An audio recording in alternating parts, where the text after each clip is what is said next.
Hi, I'm Tim Pennington, editor of Products Finishing Magazine, and here's a quick look at our upcoming October issue. Our cover story takes a look at how employee buy-in is driving a Chicago powder coater. S&B Finishing Company is a 5-time Product Finishing Top Shop recipient, thanks to many of its longtime employees. We take a look at the shop that provides powder coating, liquid coating, and multi-step coating services, including assembly, packaging, design, and silk screening. Our October issue also previews the upcoming FABTECH show in November. FABTECH 2019 brings a wealth of innovation and technology solutions to Chicago, November 11th through the 14th. Another feature story says it's not always the seal tank when testing anodized aluminum for quality. The authors of this paper, Dr. George O. and Nathan Sheffield, say when an anodized part fails, one of the tests used to evaluate an anodized quality, sealing is often pointed as the culprit. However, due to the factors mentioned above, the quality of the aluminum oxide layer can depend heavily on conditions in other tanks, such as the anodized tank. A unique research paper looks at the finishing fluids for 3D printed parts.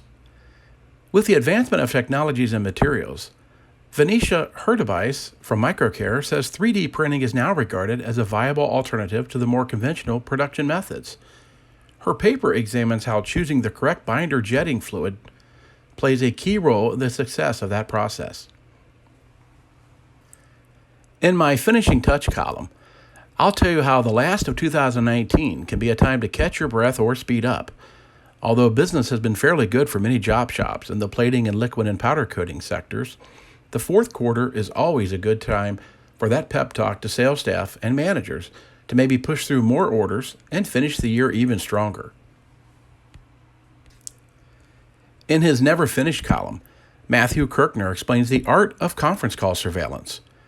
Matt writes about those who do not announce themselves on conference calls so they can listen in to gain an advantage, and how it does more harm than good, and how you're probably compromising your own integrity and sending the message that you are a deceitful individual.